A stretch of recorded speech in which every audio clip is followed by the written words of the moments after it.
we want to take a scientific approach to everything, because if we don't, then we're doing it wrong.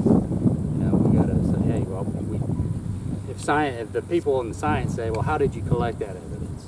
Because once they find out, you tell them how you can collect it, it's either a go or no go. Because they're not going to look at it. It's not done exactly how they would do it, because they know, well, it's either contaminated or, you know, it's not going to hold up the test of time. So we want to incorporate their knowledge in what we do out here in the field. So I encourage everybody. I mean, you can do it on the internet. How do you do this? How do you do that? And there's all this information out there. It's just, you know, knowledge is power for people like us. Okay, we just talked to a couple horseback riders. Gave them my card in case they see any Sasquatch activity or hear anything. So always do that when the people meet out in the field, just so you know, get people to send us reports. That's our eyes and ears out there. Sometimes they're in the right place at the right time, better than we are. So hopefully we'll get something. You know, and more reports people send in to us like that helps us in the field. So yeah, we're making our journey. There we go. All right, we're starting out here on the power lines, and hopefully get a good start. I already talked to a couple of horse people on horseback, gave some card information in case they see anything. So we're about to commence on this journey on the power lines. Hopefully we'll get some good stuff, and we're all set to go. Here we go.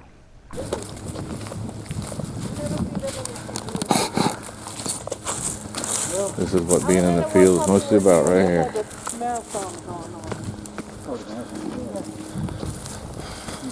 Find your place, deep in the woods, and go check it out. Look for signs, like broken trees and, you know, footprints and hairs if you can find them. You're just looking for anything.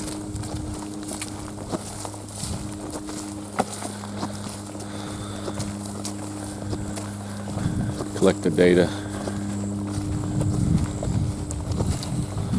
analyze it, move on.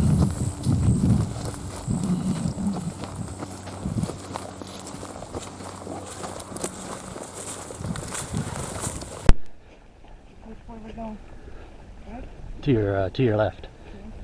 Yeah, we're coming up to the power lines now. So we're gonna head north on the power lines.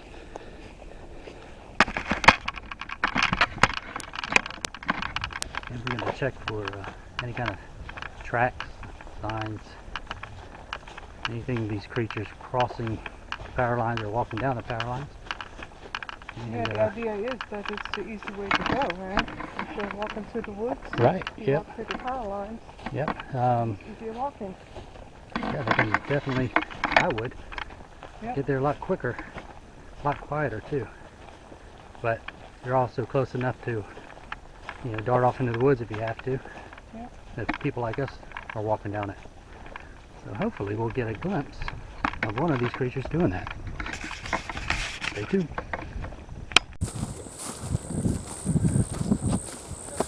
That time me and John did the old biking in with his baby hauler on the back of the bike. That's where. Yeah. Heard some raccoons going up. I mean, I'm not talking one or two. I'm talking a bunch. Sound like hundreds of them out here. Wow. And we came down, walked this way, walked all the way. You can see the fence from pretty far down there. And those, hey, that's the power line. Holy shit. Yeah. And then we walked from the other way and came out at the creek down there. Yeah. Yeah, there's another spot further up here. I think actually that's where me and John were camping down. You were camping on the creek, right? Yeah. No, that's that back there. There's a couple of them though. On this. Yeah, but the one that I remember, because we came out with the bikes and went past it actually, and wound up. There's another road that cuts in over there on that one. That could be. Because we came out with the bikes and went past it actually, and wound up over here. Another road that cuts in over there on that one. That could be, yeah. It could be the same spot. Yeah, because we were getting all kinds of action out here on the power lines, or closer with the wood knot. So the purpose of us hitting the power line is that we've heard some reports out here, or reports on people on horseback. And people on horseback ride this cross through here all the time.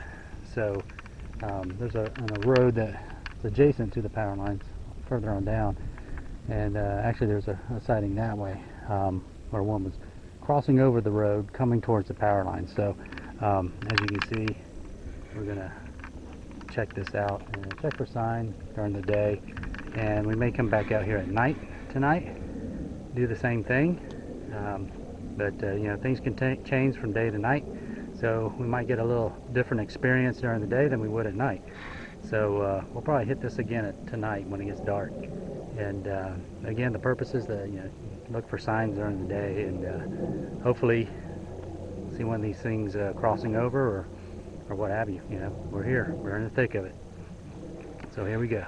Just to mention too is we got the audio recorder rolling all the time in case we hear some wood knocks or screams, yells. It's always good to have something rolling all the time. That's what I always do when we get out in areas like this. Also got a backup camera here, GoPro, so it's also picking up audio and video as well. So yeah, we try to get as much equipment rolling as we can, because you know, you might miss something and might not be able to get it, so at least something is getting something constantly. So we're gonna traverse this here, hopefully find some prints or any kind of evidence.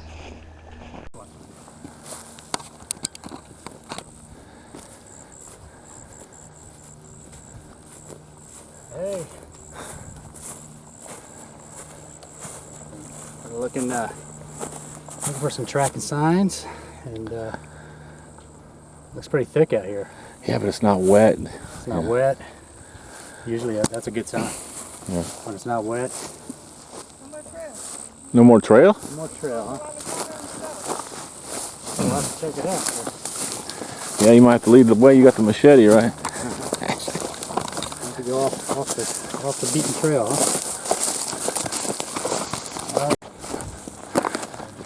I can't go This in there is all with full my of boots. water, guys. Oh, yeah. Yeah. Oh. Yeah, this is all full of water. We didn't bring no waders. No, we didn't bring waders, and it'll definitely be moccasin territory for sure. So, time for plan B, I guess. We'll have to figure out another plan.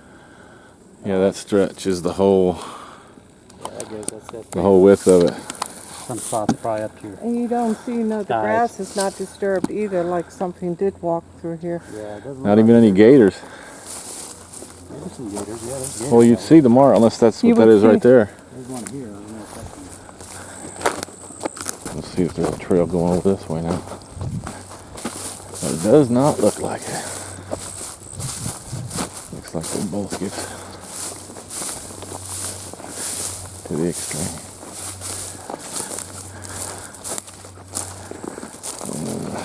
That's briar bushes there, which squatches go through with no problem, but not this homeboy today.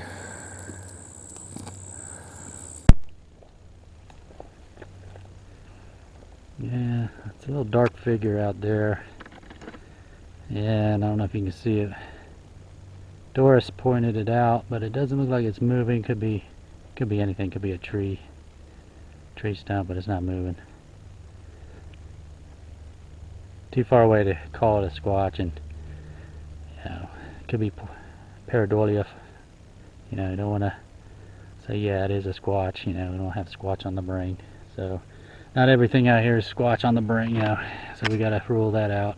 It is interesting, but I doubt it's anything that we're looking for. Coyote. Some coyotes, okay. Looking for some track, some sign. Yeah, it's really dry. Yeah. During the rainy season here in the Green Swamp, man, this is up to probably your knees right now. But here it's dried up. I got some coyote. Maybe. Small one. Small coyotes. So we're seeing coyotes Raccoons, of course. I see some turkey tracks out here as well. So if nobody is familiar with the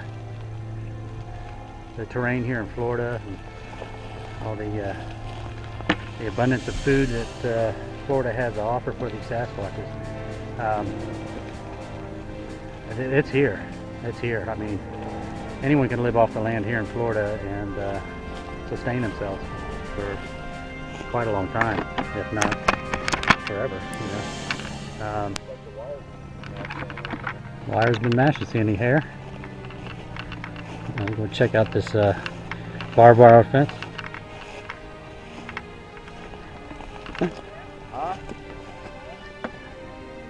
Just looking. We found a barbed wire fence with it's pushed down. And check for some hair.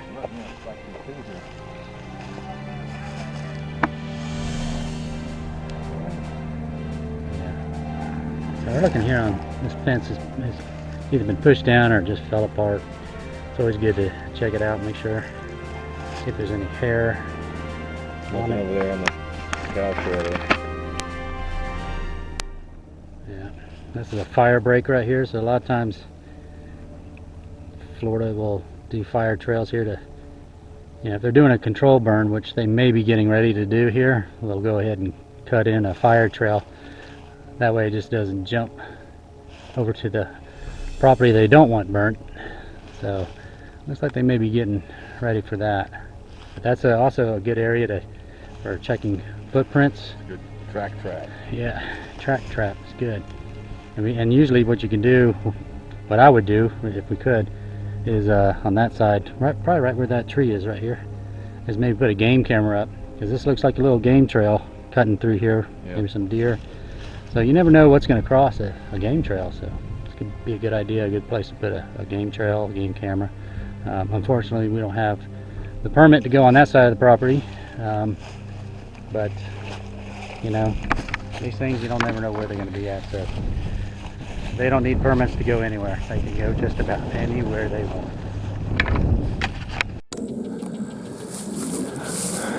One little road they mow. Can you imagine this at night? Well, this is what we do. We come out and we hike areas that we think might be good, or we've heard that there's been activity, and we just hike out here in the daytime, and if it really looks good and we get that sixth sense feeling, we'll come out here at night and see what happens.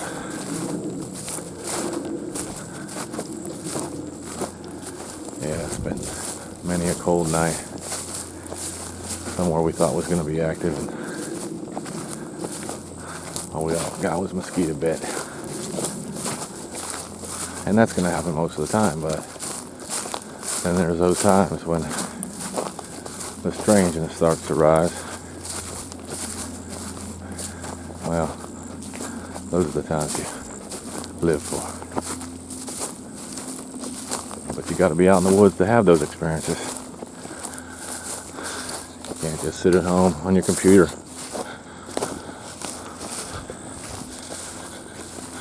Watch your life go by looking at a screen. Once you get out here and see nature, it's just incredible. If you don't fall in love, hey, then you ain't meant to be out here. You could be one of them armchair warriors, because we need those on this just as well, to disseminate the information. Where'd you go?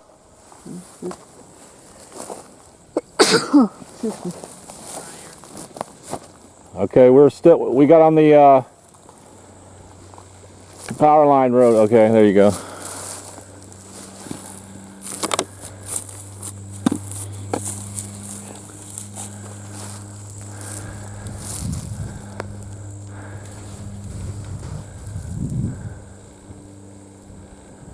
Walk. That's what we do. If you love walking, you love nature. This is for E.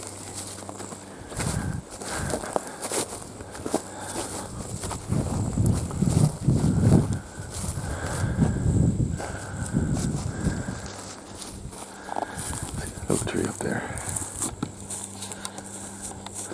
That's the kind of stuff I look for.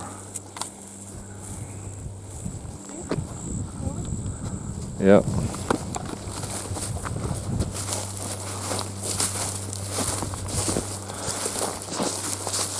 Coons or armadillos or possum making their way through there. Look for tracks, yeah. I see nothing in there. Huh? There's nothing in there.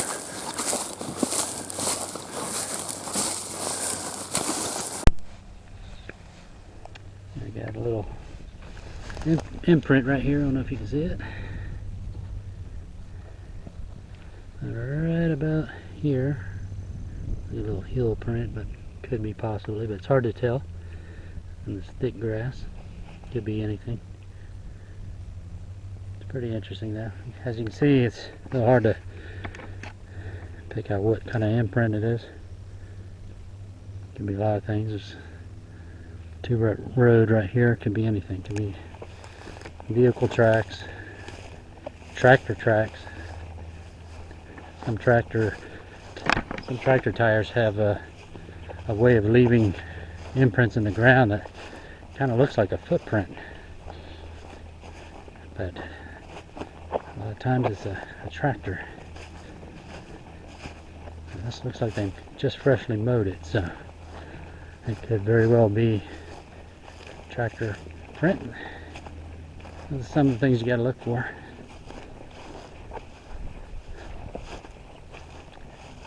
As we progress down this power line, we got Doris checking for prints on that end, and me and Willie checking for prints on our end here. So, just trying to get a good idea if there's anything we can see.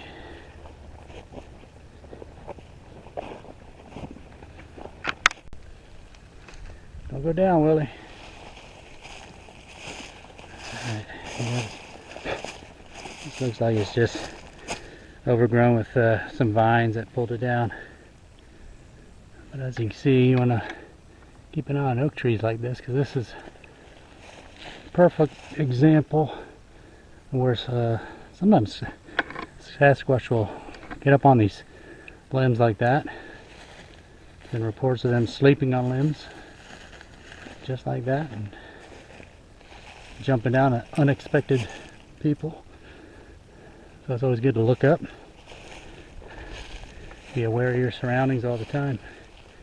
And here again, there's a fire trail, perfect for checking tracks out, prints.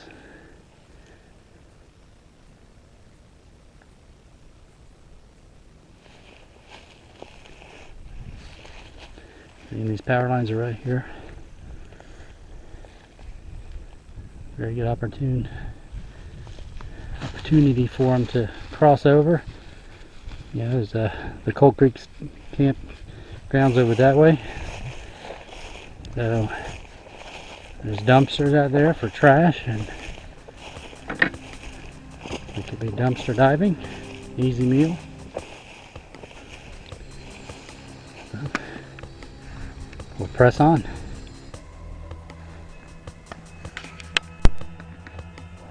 There we go. Yeah, look at that.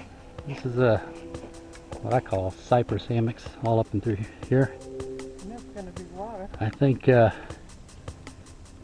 theory is I think that they bed up in those areas because it gets pretty thick in there, and nobody's gonna walk up in there usually. No hunter.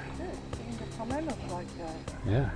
I went to one of them, Stanford Zoo, one of the zoologists, explained about bears. They can hide in there. You can walk right past them, not even see them. Yeah, who's to say that they don't use these as cover? Yeah. And hug her down.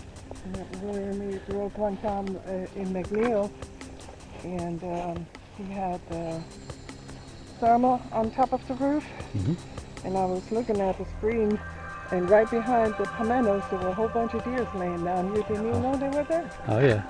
It's like hiding there, hoping you don't see them. Yep.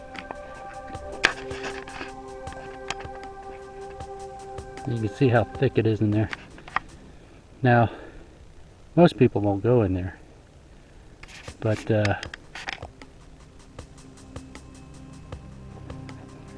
people like us would, especially if we see anything that resembles Sasquatch sign or anything close to it. So we're keeping our eyes and ears open for anything in that direction.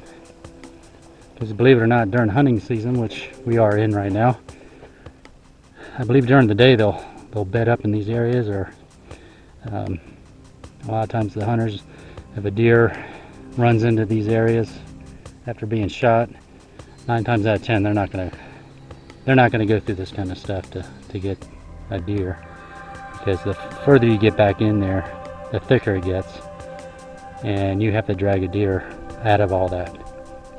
So 9 times out of 10 they're not going to go in there after a deer. You know, they'll just leave it for the rest of the critters, and that's, I think, what the Sasquatch are hoping for, because it's a free meal for them. And I believe the gunshot is like a dinner bell, so you know, they're keeping their eyes and ears open 24 hours a day around here as well. And who knows, they could be watching us right now.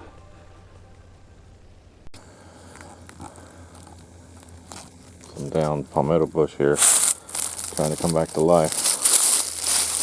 But right here, these hearts in the middle of these palms, sometimes they'll actually rip those things out for food. I found a couple of them like that in the past. Yeah. So you actually see the center of these palm bushes pulled up. And it takes a lot of strength to do that shit too. Getting the heart of palm there, the center of it, which good nutrition. It's got a lot of protein in it. If you're living off the land, that'd be a good source of protein and nutrients. So we've seen quite a few of those, not yet in this area, but in different areas of the game. And yeah, it does. It takes a good amount of strength to pull something up like that.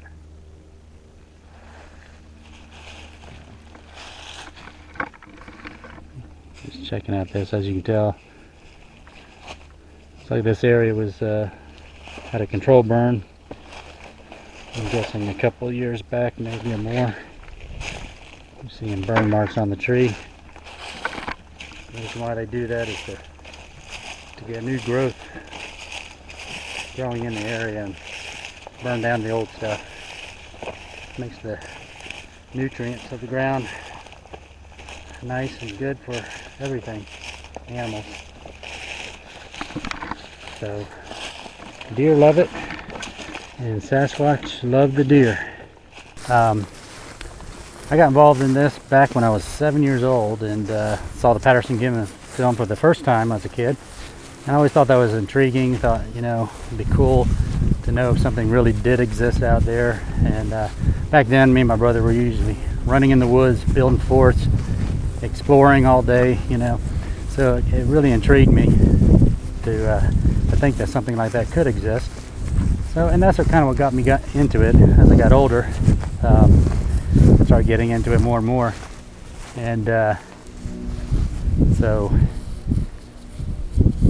it spurred that fire again, and I started looking up a lot of stuff online, and saw there's a lot of people actually going out and researching these areas and doing everything like that with their groups, and so that got the fire burning for me even more. So that's how I got started, and officially it was probably in 1995 was when I started this. Of course, I did a lot of armchair research back then, just to see what I was getting into, if something I wanted to pursue, and started looking up all this knowledge about these creatures, all these reports after reports. I was reading almost 1,000 of the reports that were out there, anyone I could get my hands on. So as I started learning, I decided to put that knowledge to work and started going out on my own, and then eventually it built from there, and I created this great team. I have some great people on the team that share the same interests, so you know, it's awesome. And I love it. Been doing it ever since.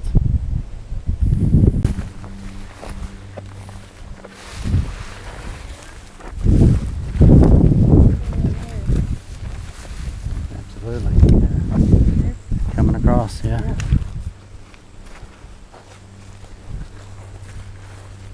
Looking for the wet spot. I saw straight again. It was definitely water in the woods. In there, yeah. I'm sure we're going to get a lot of that. There's no water. I'm always thinking, I'm sure they're looking for clean water, but then I watch my dogs. They drink the nastiest pond water they can find. Yeah, I think they will. I think they'll, if they can't smell the freshwater stuff, or they don't know where they're at, they'll definitely drink whatever. Today, another example of looking for something and not finding it, which happens most of the time.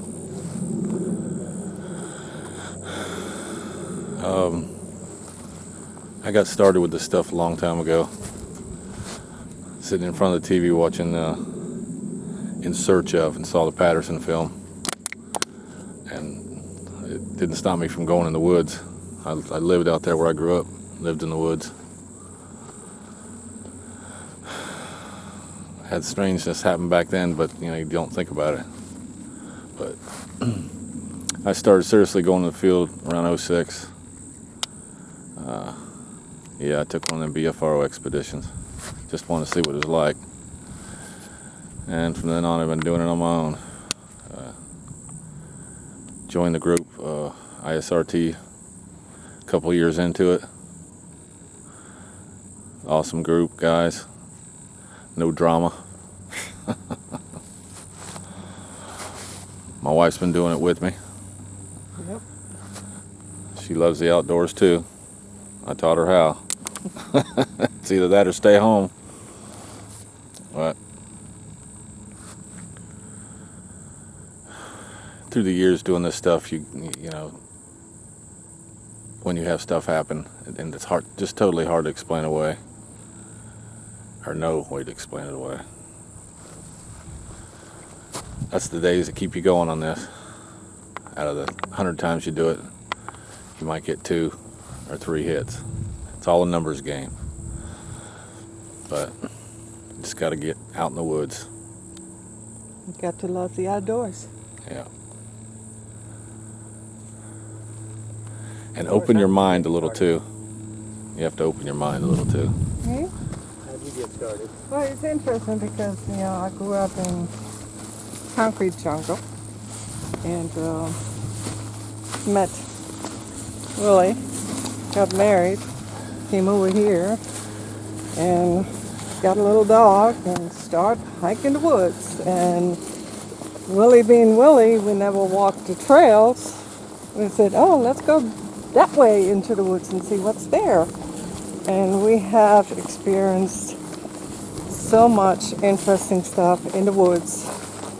So it makes me come back for more. I want to see more. More.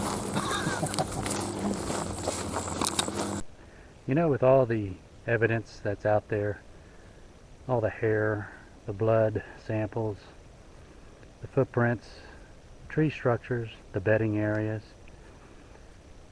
there comes a time in this research that you just have to go a little bit more extreme.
Nice little tree break right there.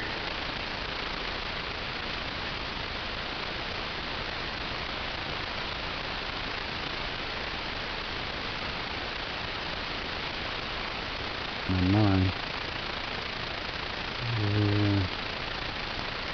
I can't read. Huh?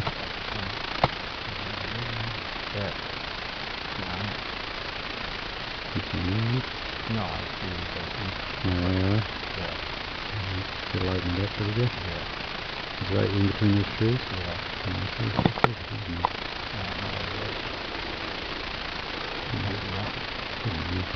It's not moving. No, no, It's sitting there. Yeah, no. Could be a flush. yeah, it could be, but you know, you see what I'm talking about. It Yeah. just looks kind of funny too. Oh yeah. Especially if the wind blows, it looks like a head bobbing. That's what caught my It attention. looks pretty still though. It could be a deer. Yeah.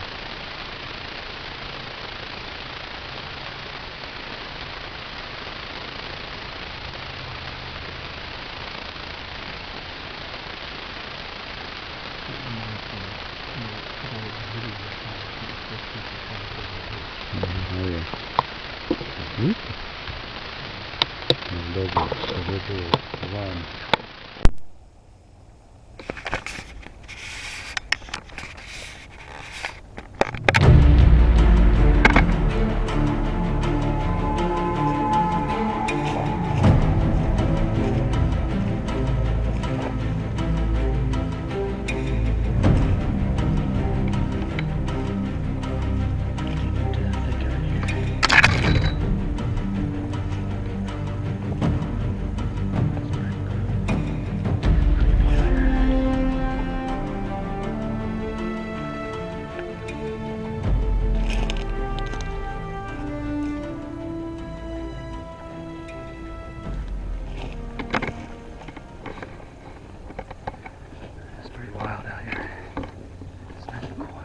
Quiet other than the planes flying over. You know, with some spots you can almost hear a pin drop. So hiking out here towards Gator, I believe they call it the Gator Creek campsite. It's pretty creepy out here. This little spot right here is a little tight.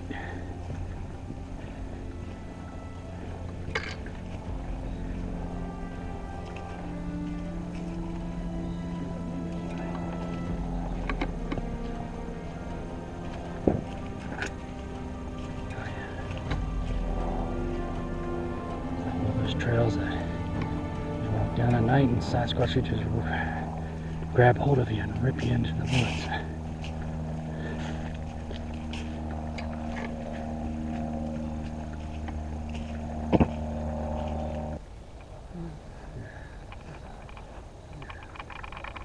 There we are. 3 amigos out here off the Florida Trail, checking out this area. It's been pretty quiet actually. Yeah, I saw here a lot of around. Anything during the day either. Yeah, it's been pretty quiet. I wonder if they sent that storm, that front coming through. That throws off a lot of animals and they hunker down and get out of the area or hunker down somewhere. But either way, man, we're having a great time out here. It's Perfect, really. yeah, perfect weather. We found out the storm isn't going to hit us as bad, you know, so it may be good for later on shenanigans out here in the woods. So I'll hang out here as long as we can. Just came to a spot right here and just kind of want to hang out. No sense of really going deep in the woods and make them kind of draw them into us, hopefully, because they know we're out here. They can smell us and they can hear us as well. So sitting in one spot will kind of irritate them, I think, and maybe get them agitated to come chase us out, which we're hoping. Maybe just chase Scott and leave me and Willie alone. But either way, we'll get some good video if that happens. But There's Scott's left arm on the hook. it's been pretty quiet out here, but hey, anything can change, so stay tuned.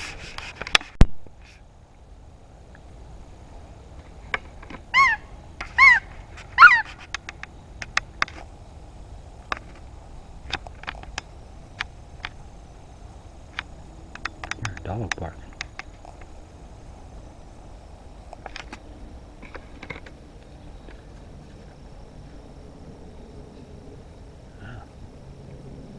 Is that something thrown out of the tree? Fell out of the tree.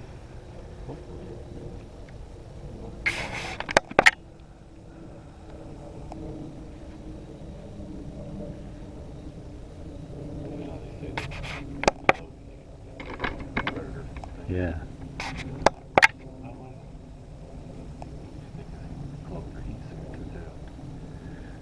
That'd be interesting if they could, yeah. So many mysterious things yet about these creatures that we don't know. We have assumptions, but we have eyewitness encounters. Say they do these weird things. I don't know how true this is, but I heard that's where one of the stories for the woody predator. Somebody had heard one of those stories and told it to one of the producers, writers, yeah, the directors, writers, or yeah. whatever. It's pretty wild though, but you know, I heard back in the 70s, a dude that would not come on Wes's show, Sasquatch Chronicles. He was a hunter, and he said back in the 70s, early 70s, he was hunting in an area, and he saw one sitting in a tree, and then when it jumped and hit the ground, he said it did that predator-looking thing as soon as it hit the ground. Yeah. And he said that did him in for hunting the rest of his life. He said, the hell with that, you know. These things are out here, I don't know what the hell they are. And he goes, I'll tell you the story, Wes, but he goes, I don't want to be on the show. Yeah, I understand that. I understand why that frightens them out of the woods. Yeah. But if you think about it, if they wanted to hurt you, you'd be done. Oh, you'd be, yeah, easily. Just, No. yeah, they would have come out and just snapped your neck and be done with it, yeah. I mean, if they are so much more advanced than us in the woods. Oh, yeah. They're masters of the woods, man. Yeah. So there's no, that's my opinion of it. So that's why I'm nervous sometimes, but not. Now, the thing that creeps me out the most, and we used to joke about it, and Willie knows this, but we used to joke about it with Carol Ann about the dog man thing, and then we started hearing more. I started hearing more reports about them and stuff, and started getting more prevalent, you know, with along with Sasquatch encounters, and so over the years, man, there's been pretty freaky about those things, and especially now in Mayaca. That one's been seen down there, so that kind of freaks me out, man. From the stories told, these things rather kill you than look at you. Yeah, that's the evil one. Yeah, Sasquatches, they'll kind of look at you, maybe do a bluff charge, try to scare you out of the area. That's about it. Unless they're really adamant about killing you, that's very rare. You hear stories like that. But the dogman, man, that thing's more like a frickin' evil. Yeah. Oh yeah, Dr. Bill Hewitt. I always had an interest and an obsession on it. I read as much as I could, but I never really came to the realization that they're in Florida. So when we moved down here, we kind of thought that'll be the end of it. Just keep reading and studying, but you're never going to see anything. So then when we got here and realized, then it was time to join a group and start hitting the trails. So somewhere along the way, it got more comfortable. If you had It sure did. You had a four-wheel drive van and you can go where you want. And from there it just grew. It started as a regular van just to sleep in, and then it went up and out and went in every direction, and it has a bed and appliances and you know, Detroit locker rear end and all sorts of things that are just out of this world. So I had to raise it so we could stand in it. Yeah. We have cell booster for being way out there. We have ham radio, GMRS radio, CB. We can communicate most of the time pretty well. It's also a survival vehicle because you can pretty much survive in this if you had to. It really is a survival. It's got a lot of recovery equipment in it, so if I get stuck, like a 12,000 pound winch, I can get myself out most of the time, you know. I Right. haven't been stuck yet, so at least that I couldn't handle. So from there we went with, you know, better tires, bigger suspension, the usual take care of my allowance for the rest of my life toys. And Now, explain to us what this trailer is about. well, What's the all in? trailer is kind of the overflow of the van. So we need to take a lot more equipment with us. So we have 8 more batteries in here that can run our air conditioning. We have a rooftop tent and a canopy that folds out. More recovery equipment, inverters, cooking along the sides, and 3 chest fridge freezers. So every time we go out we need a little more, it seems. Ah, yes. And in here is More ridiculous storage, amount of equipment, more equipment. but at least we have what we need when we get out there. Yeah. We have 3 parabolic dishes. We have an ice maker because a lot of times we are a long ways out and we don't want to drive all the way to town just for ice. That's right. We have a generator. Here's one of the fridge freezers, and the other 2 are on the sides. On both sides of the. Yeah, on both sides of the Sweet. trailer. So It's very self-sufficient. pretty much, we even have, you see the green containers up there? Uh-huh. That's what I screw into the water tank when it's Okay. going to rain, so we can collect our own water. Yeah. So yeah, pretty good. We got sand shovels. We got 8 battery chargers to charge the 8 batteries. We, you know, not too much we don't have. It's just everyday Sasquatch stuff, right? That's it, just your equipment basic. that you need, right? Your basic Just your basic Sasquatch stuff, wagon. Yeah. So, so yeah, and on the other side you have like all the kitchen that equipment that you need. Yeah. Just got that open or not? Let's see. No, it's not open yet. Not open, but you got all kinds of like toasters and Yeah, we got toaster, Microwaves. microwave, toaster oven, coffee maker, all the basics. So all the basic stuff. yeah, Everything you air need. fryer. you Yeah. know. Everything you need to have when you're Yeah. off I the grid like- doing Sasquatch I research. like to be sufficient enough that I don't have to keep driving into town. Right, right. That's my thing. I just Yep, and we don't call wanna this the waste mystery time. van. Oh, chainsaws, of course. And everything. Chainsaws and everything, because Yeah. you never know. Yeah. But yeah, we call this the mystery van. It's had its up and down here. You know, sometimes it's finicky, doesn't want to go anywhere, but Sometimes it's a mystery. yeah.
Thank you.